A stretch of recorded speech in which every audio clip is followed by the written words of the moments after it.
Assalamualaikum warahmatullahi wabarakatuh. Di sini kami akan mempresentasikan terkait perancangan sistem website pada restoran. Perkenalkan sebelumnya kami dari kelompok 2 kelas SID 2024 yang beranggotakan saya sendiri Mutia dengan 3 digit NIM terakhir 118, ada Ramadan Chandra Wijaya dengan 3 digit NIM terakhir 127, dan ada Amelia Masayu dengan 3 digit NIM terakhir 133. Nah, yang pertama ada analisis kebutuhan fungsional. Yang pertama itu ada autentikasi pengguna, yang dimana sistem menyediakan fitur login untuk admin dan kitchen guna membatasi akses sesuai dengan hak pengguna masing-masing. Kemudian yang kedua ada pemesanan menu, yang dimana pelanggan bisa memilih menu, menentukan jumlah pesanan, dan menambahkan catatan khusus, dan menghitung total harga secara otomatis. Kemudian yang ketiga ada konfirmasi pesanan, yang dimana sistem mengirimkan pesanan pelanggan kepada admin untuk dilakukan verifikasi pembayaran sebelum diteruskan ke kitchen. Yang keempat ada manajemen pesanan kitchen, yang dimana sistem menampilkan pesanan secara real time kepada kitchen dan user kitchen dapat memperbarui status pesanan. Terus yang kelima ada pelacakan pesanan, yang dimana sistem menyediakan fitur pelacakan sehingga pelanggan dapat memantau status pesanan dari proses hingga siap disajikan. Kemudian manajemen menu, yang dimana itu user kitchen dapat menambah, mengubah, menghapus, dan mengatur ketersediaan menu. Dan yang terakhir ada laporan dan analisis penjualan, yang dimana sistem dapat menampilkan laporan penjualan, total pendapatan, menu terlaris, dan informasi stok terendah melalui dashboard dan fitur filter tanggal. Kemudian kita beralih ke analisis kebutuhan non-fungsional.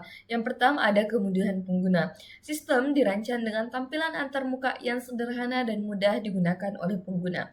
Kemudian kinerja sistem mampu memproses pemesanan, pembaruan status, dan akses data dengan cepat dan real time. Ketiga ada keamanan sistem. Sistem melindungi data pengguna dengan mekanisme autentikasi untuk mencegah akses tidak sah. Keempat, aksesibilitas. Sistem dapat diakses melalui berbagai perangkat seperti smartphone, tablet, dan komputer tanpa menginstal aplikasi. Dan yang terakhir ada kemudahan pemeliharaan, yang dimana sistem dirancang agar mudah diperbarui dan dikembangkan sesuai kebutuhan restoran di masa depan. Kita masuk ke bagian analisis pengguna, kita masuk ke user pelanggan, yang dimana pelanggan merupakan pengguna utama dalam website Nusa Rasa yang berinteraksi langsung melalui website untuk melakukan pemesanan makanan dan minuman. Nah, selain itu, pelanggan dapat melakukan pembayaran sesuai metode yang disediakan dan memantau status pesanan secara real time, mulai dari pesanan diproses hingga siap disajikan. Keberadaan fitur-fitur tersebut bertujuan untuk mempermudah, mempercepat, dan meningkatkan transparansi pesanan dan kepuasan pelanggan dibandingkan dengan metode manual. Kita masuk ke user admin, yang dimana admin merupakan pengguna sistem yang berperan dalam mengelola dan mengawasi operasional sistem Nusa Rasa. Admin bertugas untuk mengelola pengguna melalui fitur user management, yang dimana admin dapat melihat daftar pengguna, menambahkan pengguna baru, melihat detail pengguna, mengubah data, dan menghapus akun yang sudah tidak digunakan lagi. Selain itu, admin juga bertanggung jawab melakukan konfirmasi pembayaran pelanggan yang menggunakan metode pembayaran tunai sebelum diteruskan ke bagian kitchen. Kita masuk ke user kitchen. Kitchen adalah pengguna yang berperan langsung dalam proses pengelolaan pesanan. Pengguna kitchen dapat melihat ringkasan informasi operasional seperti penjualan hari ini, menu terlaris dalam periode tertentu, dan informasi stok bahan yang menipis sebagai pendukung proses produksi. Nah, selain itu, kitchen dapat memantau pesanan yang masuk secara real time beserta statusnya. di mana kitchen juga bertugas memperbarui status pesanan setelah proses memasak selesai agar informasi tersebut dapat langsung diteruskan ke admin dan pelanggan. Dengan adanya fitur-fitur ini, sistem membantu meningkatkan efisiensi kerja dapur, meminimalkan kesalahan komunikasi, serta memastikan pesanan diproses dan disajikan secara tepat waktu. Nah, kita masuk di bagian arsitektur sistem. Di sini dapat dilihat ada 3 user dengan penghubung utama yaitu internet. Yang pertama ada user pelanggan yang mengirimkan daftar pesanan dan data pembayaran ke internet. Kemudian data pelanggan tersebut diterima oleh admin dan juga kitchen. Dan pelanggan juga mendapatkan informasi terkait menu, status pesanan, dan QR Code jika menggunakan metode kris.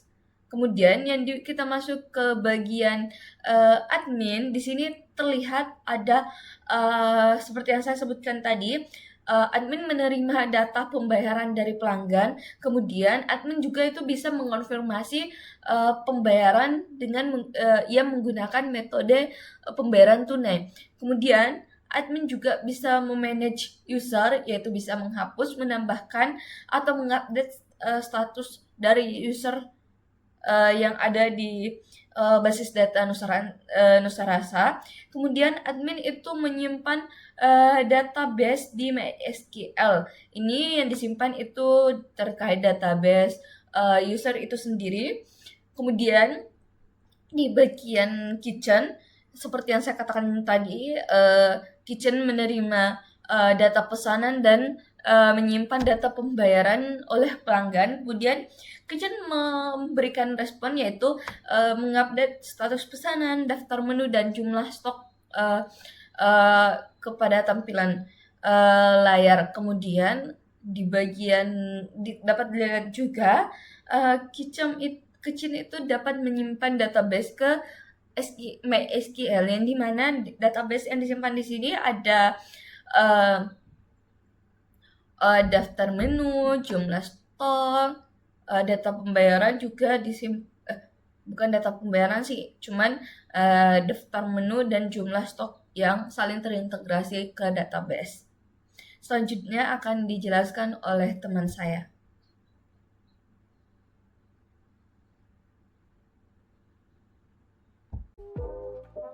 Oke, perkenalkan nama saya Ramadan Chandra Wijaya dari kelompok 2 pemrograman web. Di sini saya akan menjelaskan use case diagram yang saya buat. Jadi dari web kami ada tiga aktor kalau di use case bilangnya. Ada customer, ada admin, ada kitchen. Di sini customer melakukan akses website, terus melihat menu, memilih menu, terus menambahkan ke keranjang, terus kalau sudah yakin dengan pilihannya, customer bisa check out dan melakukan pembayaran. Nah, di melakukan pembayaran ini ada dua extend, yaitu pembayaran QRIS dan pembayaran tunai. Dan customer bisa menerima pesanan jika pesanan udah selesai. Terus di admin mengonfirmasi pembayaran, dan setelah admin mengonfirmasi pembayaran itu include langsung mengirim order ke kitchen dashboard system. Terus admin mencatat transaksi dan membuat laporan. Di kitchen, setelah menerima order dari kitchen dashboard system, kitchen memasak pesanan, memperbarui status pesanan, dan mengantarkan pesanan kepada customer. Oke, segitu saja dari saya. Jika ada salah kata mohon maaf. Wassalamualaikum warahmatullahi wabarakatuh.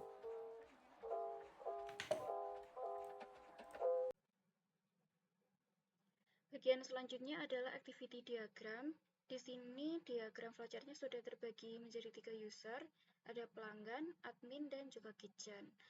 Diagramnya dimulai dari pelanggan, di mana pelanggan membuka website, kemudian memilih menu pesanan, kemudian memasukkannya ke keranjang, kemudian sistem akan menampilkan informasi pesanan tersebut, kemudian pelanggan dapat mengisi data meja dan pembayaran. Selanjutnya ada pilihan metode pembayaran. Jika pelanggan memilih metode tunai, maka melakukan pembayaran ke kasir, sedangkan jika memilih metode kris, maka sistem akan menampilkan QR dan pelanggan melakukan pembayaran. Yang selanjutnya, pembayarannya akan dikonfirmasi oleh admin, dan admin dapat mencatat transaksi dan membuat laporan. Selanjutnya, ordernya nanti akan masuk ke KDS atau Kitchen Display System. Dan Kitchen dapat memasak ordernya, memperbarui status pesanan, dan jika pesanannya sudah siap, pelayan dapat menyerahkan pesanannya ke pelanggan. Sekian presentasi dari kelompok kami. Selanjutnya akan dilanjutkan ke demo website. Baik, Assalamualaikum warahmatullahi wabarakatuh. Di sini saya akan mempresentasikan terkait website Nusara yang telah kami dibuat oleh kelompok kami. Yaitu saya akan menjelaskan di user customer. Pertama, tampilan dari website kami jika diklik itu ada tampilan seperti ini yang akan memilih 3 user dengan pilihan tersendiri. Di sini saya akan klik user customer.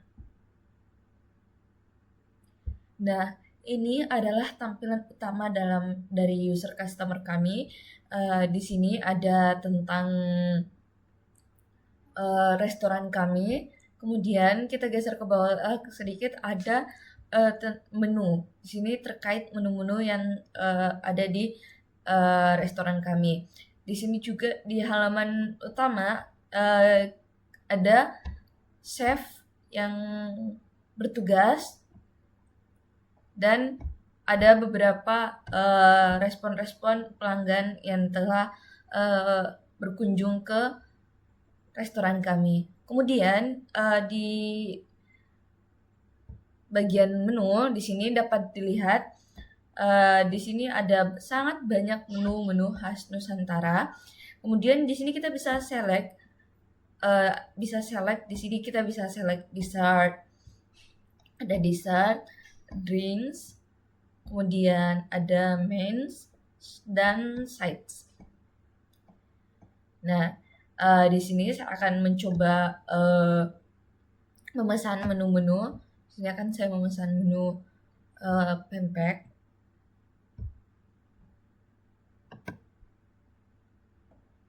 Oke, di sini sudah masuk 3, berarti saya sudah klik sebanyak 3 kali. Tak beli minum.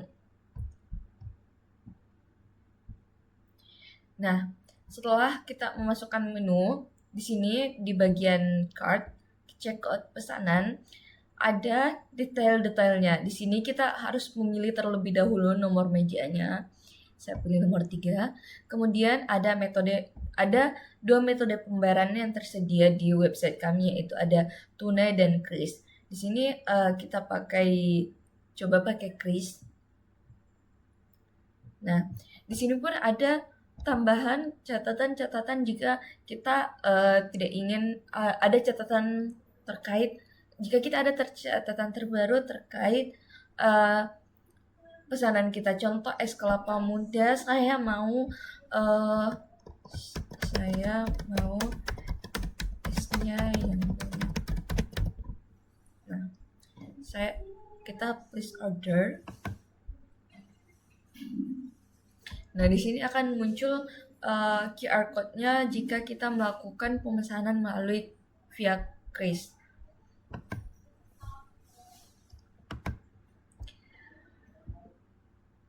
Dan jika kita memesan dengan via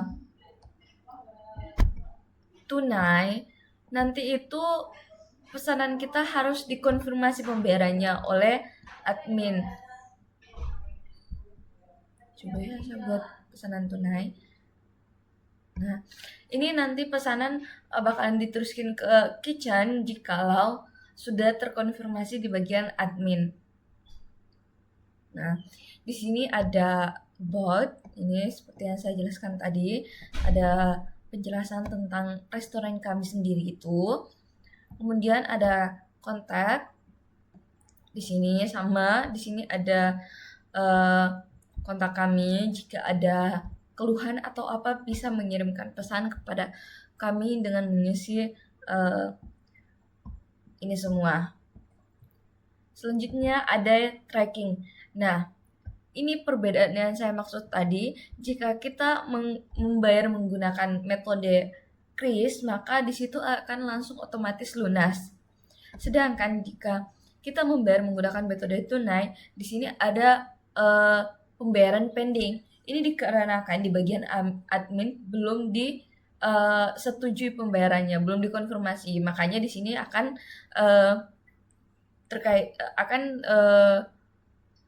bertuliskan pending. Nanti setelah disetujui akan bertuliskan lunas dan akan diteruskan ke bagian kitchen. Nah, di sini pun kita bisa track status pesanan kita itu sudah diproses atau belum. Nah, di sini ada beberapa pesanan yang ini menunggu diproses, sedang diproses, siap diantar. Nah, berarti di sini kita bisa melihat pesanan kita secara real time, sudah sampai mana prosesnya itu. Nah, selanjutnya akan dijelaskan oleh teman saya di user selanjutnya. Sekian, terima kasih.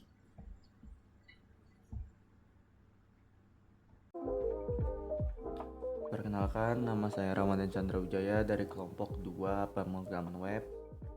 Di sini web kami bernama Nusa Rasa dan saya akan menjelaskan page adminnya. Oke, di sini kita harus login dulu ya, memakai email dan password yang sudah tersedia.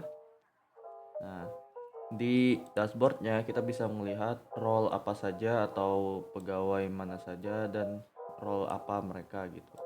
Nah, di sini ada Ahmad sebagai admin dan statusnya aktif, yaitu berarti masih bekerja di sini. Terus ada Siti, role-nya kitchen, status aktif berarti dia juga masih bekerja di sini.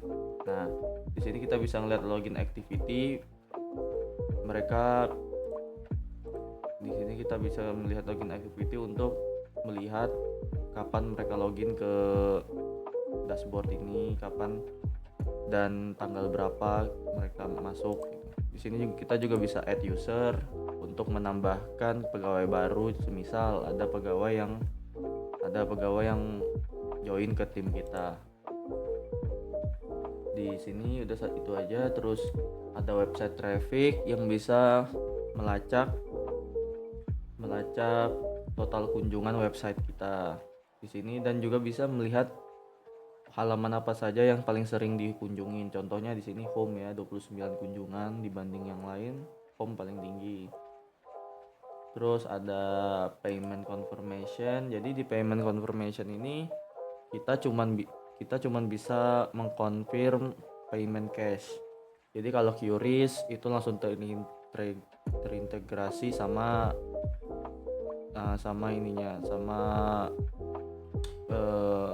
QRIS-nya. Jadi di sini yang kita bisa confirm cuman cash doang. Cash kalau QRIS, jadi misalnya kalau QRIS langsung statusnya selesai. Di sini kita coba confirm satu. Oke, udah confirm dan nanti bakal muncul di page kitchen yang akan dijelaskan oleh teman-teman saya. Segitu dulu untuk penjelasan saya. Kalau ada yang kurang mohon maaf. Wassalamualaikum warahmatullahi wabarakatuh. Di website Nusa Rasa, user berikutnya adalah user kitchen. Di website kitchen ini, halaman pertama yang muncul adalah halaman login, di mana user yang dapat mengakses website kitchen ini adalah user yang sudah terdaftar di database.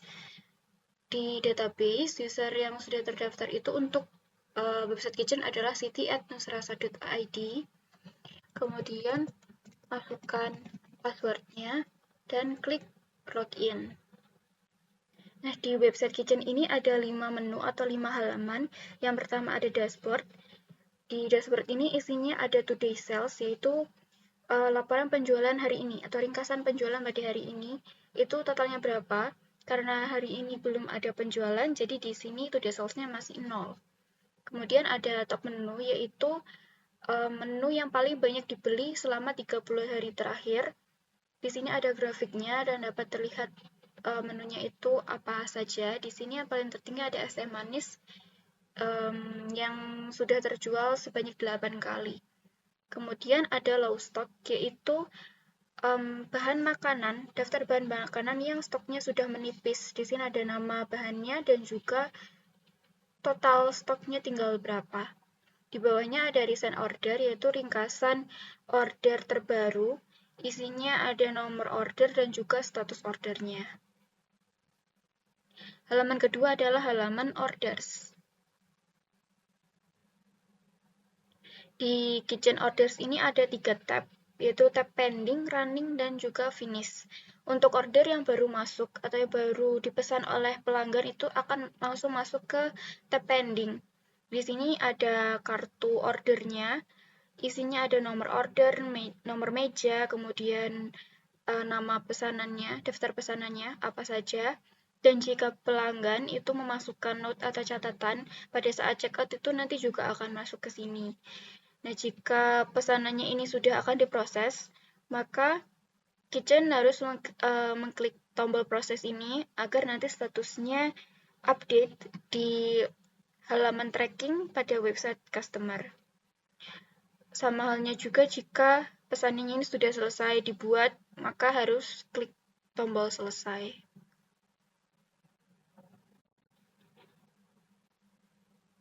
Untuk halaman selanjutnya adalah halaman menu. Di halaman menu, kitchen ini dapat menambahkan menu baru. Jadi di sini ada nama menu, harganya, kemudian bisa memilih kategori menunya itu apa, kemudian bisa menambah deskripsi, gambar, juga statusnya. Kemudian jika ingin mengedit menu yang sudah ada, itu di aksi, kemudian klik edit.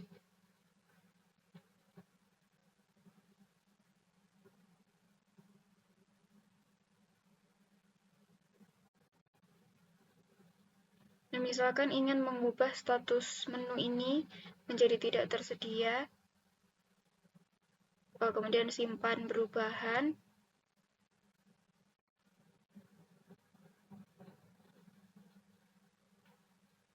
maka nanti statusnya di sini akan berubah menjadi tidak tersedia. Kemudian halaman selanjutnya adalah halaman stok.